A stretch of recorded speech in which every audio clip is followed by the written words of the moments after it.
Depuis les débuts de la civilisation, les humains ont toujours regardé le ciel avec émerveillement. Les observations d'étoiles et de planètes, de comètes et d'éclipses sont impressionnantes et nous aident à essayer de comprendre notre place dans le cosmos. Les avancées technologiques réalisées au cours des dernières décennies avec des équipements plus grands et plus puissants signifient que nous pouvons maintenant sonder beaucoup plus profondément l'univers inconnu de galaxies, planètes et étoiles innombrables pour comprendre son origine et sa croissance. Nous connaissons les pulsars, les quasars, la matière noire et les trous noirs qui coexistent tous ensemble dans l'immensité infinie de l'espace. On peut imaginer les médiévaux regardant l'espace, et avec peu de compréhension scientifique et sans explication, on peut comprendre pourquoi on pourrait l'attribuer à Dieu. Dans l'épisode d'aujourd'hui, nous allons voir ce que les gens du Moyen Âge pensaient de l'espace. Bienvenue à la folie médiévale.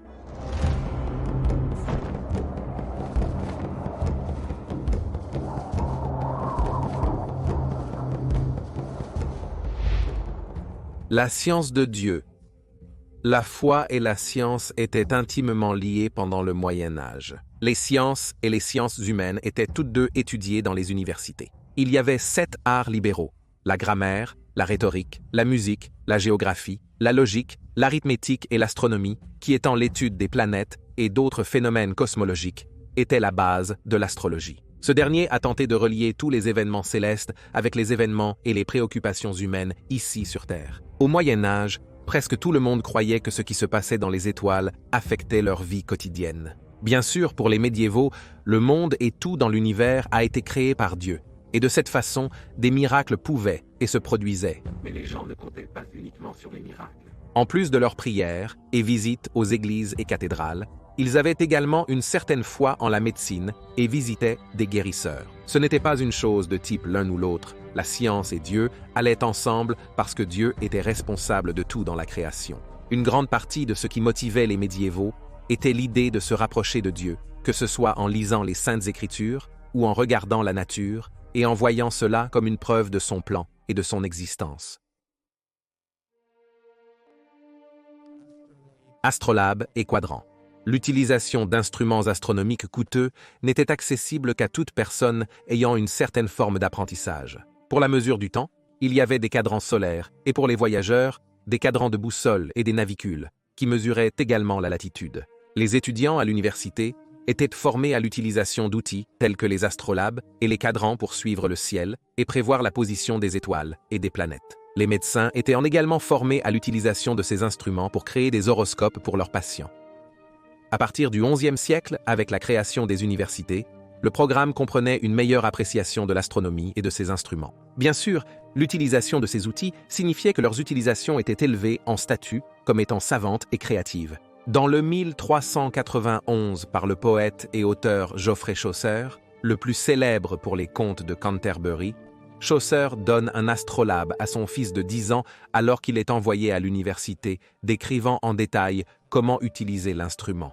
Chaucer a écrit le traité en moyen anglais cependant, plutôt qu'en latin, dans l'espoir d'introduire ce type d'apprentissage à un public beaucoup plus large. Les instruments fournis à la bibliothèque du Merton College à Cambridge étaient encore plus chers que les livres. Des deux listés comme étant là, l'un a coûté à l'université 10 shillings et l'autre un lourd 13 shillings et 4 pence. Il y a des preuves qu'ils étaient empruntés de la même manière que les livres, pour être ramenés, rangés, puis prêtés à nouveau.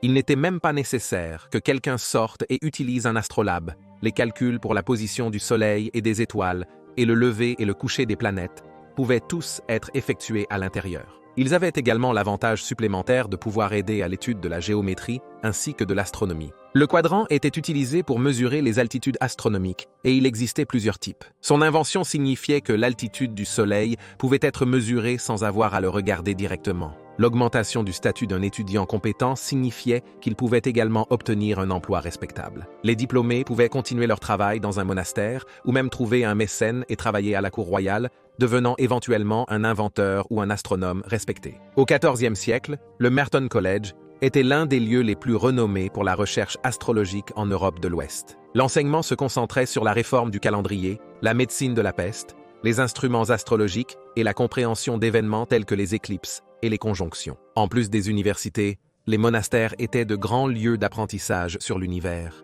En s'excluant de toutes les distractions extérieures et en se concentrant sur un mélange de saintes écritures et l'étude de la création de Dieu, les moines médiévaux se retrouvaient souvent à la pointe des découvertes scientifiques. Des outils astronomiques étaient utilisés pour déterminer quand Pâques et d'autres festivals devaient avoir lieu. Le suivi des 7 heures canoniques de prière était également facilité par des instruments. Au milieu du XIVe siècle, le pape a déclaré que chaque monastère bénédictin devait envoyer au moins un moine sur 20 à l'université pour étudier la théologie et le droit canon. Il y aurait également des opportunités de s'engager dans les mathématiques et l'astronomie pendant leur séjour. Inspiré par son séjour à l'université d'Oxford, le moine bénédictin du XIVe siècle Richard de Wallingford a inventé une énorme horloge astronomique appelée la Machina Mundi, ainsi que 2 autres instruments cosmologiques, l'un étant appelé l'Albion, qui trouvait la position des planètes, et l'autre le Rectangulus, qui calculait la trigonométrie sphérique. Un autre scientifique clérical était le moine du XIVe siècle John de Westwick,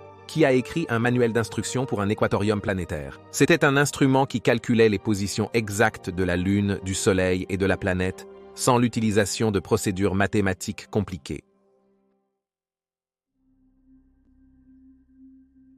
Pour certains médiévaux, l'univers était une structure logiquement organisée. Il était disposé dans 7 couches parallèles et translucides. Chaque planète se déplaçait dans une orbite circulaire parfaite dans sa sphère. On pensait que le Soleil et la Lune étaient des planètes, comme Saturne, Jupiter, Mars, Vénus et Mercure. Ils étaient les seuls objets qui pouvaient être vus dans le ciel à l'œil nu. Toutes les étoiles fixes étaient contenues dans la 8e sphère et elles étaient toutes positionnées à exactement la même distance de la Terre. Au-dessus de cette couche se trouvait évidemment le ciel, où Dieu vivait avec ses anges et toutes les âmes justes qui existaient sous forme humaine. Là, ils attendaient l'Apocalypse à la fin des jours. À ce moment-là, le dernier jugement aurait lieu, et ceux qui seraient jugés dignes par Dieu seraient sauvés et les rejoindraient. Les indésirables seraient envoyés dans les flammes ardentes de l'enfer avec Satan pour l'éternité. Les sauvés vivraient avec Dieu au paradis dans une paix éternelle.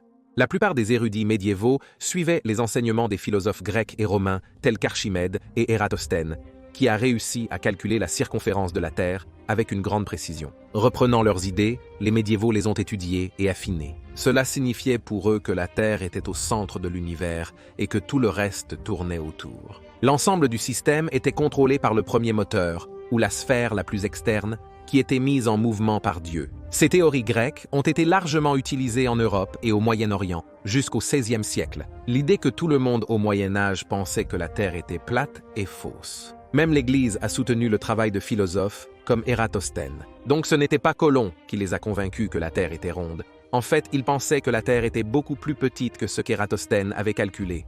Et l'Église a essayé de le convaincre du contraire. Une histoire a été racontée par le moine de Saint-Denis. C'était pendant le règne de Charles V de France, lorsque les astrologues de la cour étaient consultés pour chaque petite chose. Un duel devait avoir lieu, et l'un des participants était impatient de se donner l'avantage.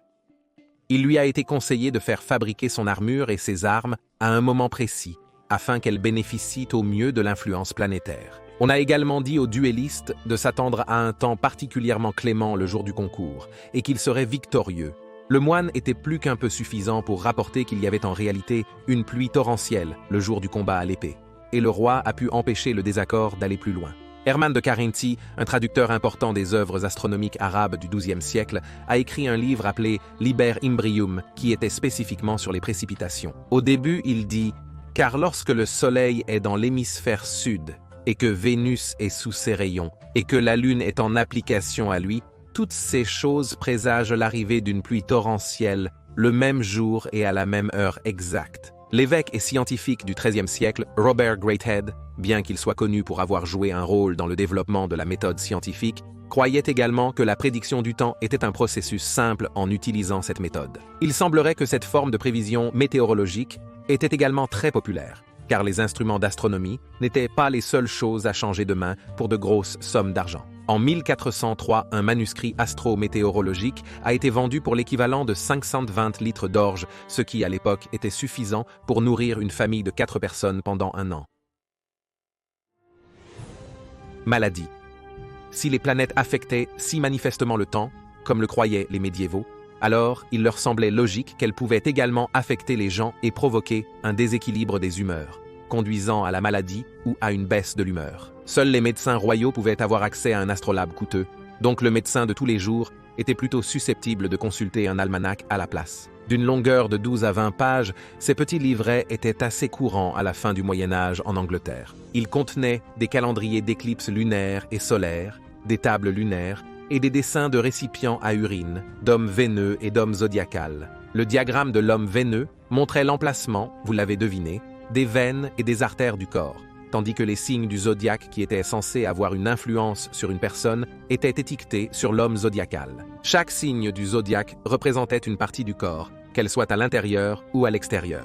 Beaucoup semblent assez aléatoires, comme les Gémeaux influençant les bras et les systèmes nerveux, et la Balance couvrant la peau, les reins et les fesses. L'almanach serait transporté et consulté par le médecin qui devait regarder vers les cieux lorsqu'il diagnostiquait un patient. En examinant la date et l'heure de naissance du patient, la position actuelle des étoiles et planètes par rapport à leur position à ce moment, ou la constellation où se trouvait la Lune lors des premiers symptômes du patient, cela faciliterait le diagnostic.